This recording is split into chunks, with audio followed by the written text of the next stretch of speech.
combo, yes? Let's pick apart how it works. Some of you guys may recognize a couple bits of that as coming from a trick that Ted showed off in his latest video. And it departs from it in a couple interesting ways and incorporates some bits that I'm really fond of and some bits that I don't normally play with. But overall, I think the result looks pretty cool. So let's pick this apart. First thing I want to talk about is that contact point move, which is a transfer that goes across both arms.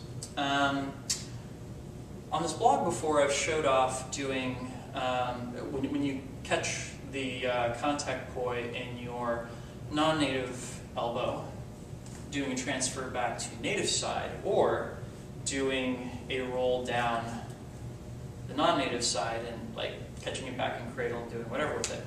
That transfer is something that Ted showed me probably like a month or two ago, and I couldn't for the life of me get it.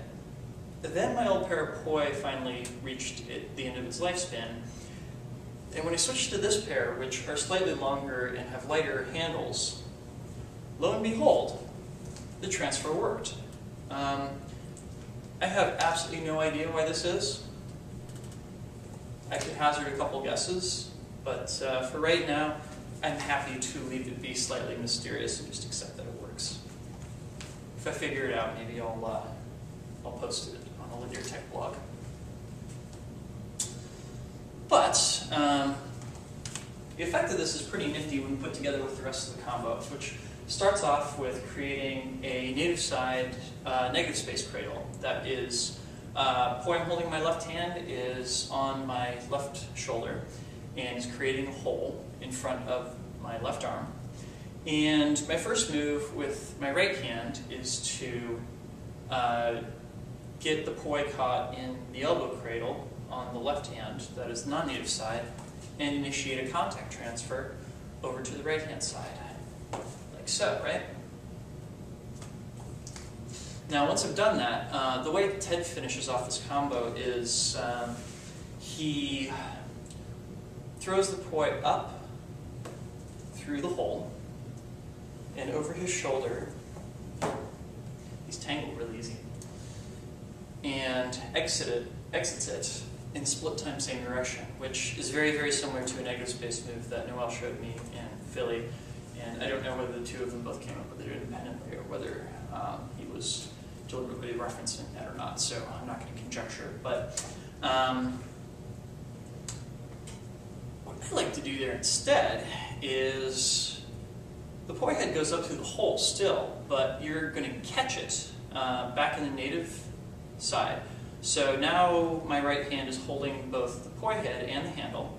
My left hand, and the right side poi is wrapped around the left side poi.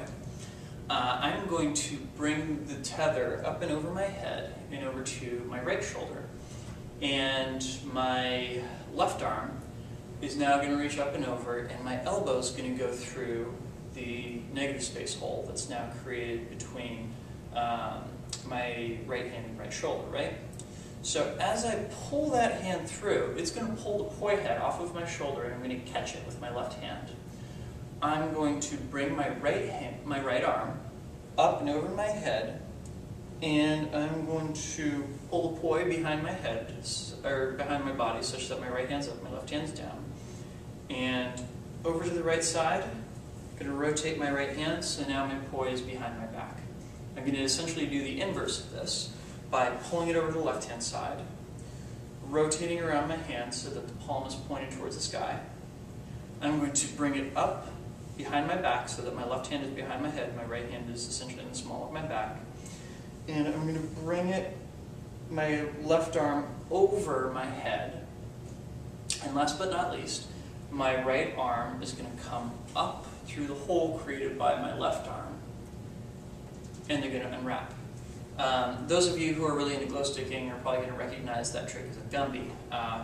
It's something that Christian and I were talking about with Ted last weekend, but I don't think either of us actually demonstrated for him. So that's the how-to on how to put that together.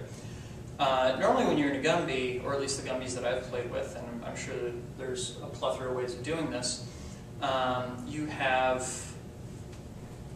each hand is actually holding the non-native side poi head rather than the native side poi head. This is different. It's crossed over. And what we can do with that then is we're essentially already inside of an air wrap, right? And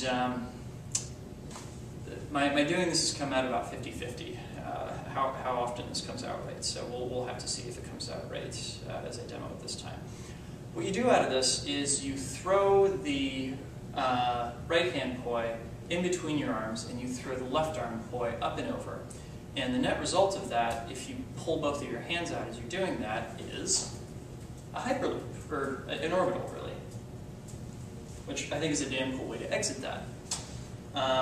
So, put it all together, we create the negative space, we catch the elbow cradle, we initiate the contact transfer, we bring the head up and through the negative space hole, we bring our arm over to the right hand side, left elbow goes in between the body and the right arm, catches the poi head as it's pulling through, we initiate a gumby, bring it all out and around, and we finish it off, theoretically in an orbital, right? There it is. So, yeah, just a fun way to adapt something that I really respected in somebody else's trick that I saw. So, hope you guys enjoy it too, and yeah, thank you all for watching. Take care, have a good week, and I will see you next time. Peace.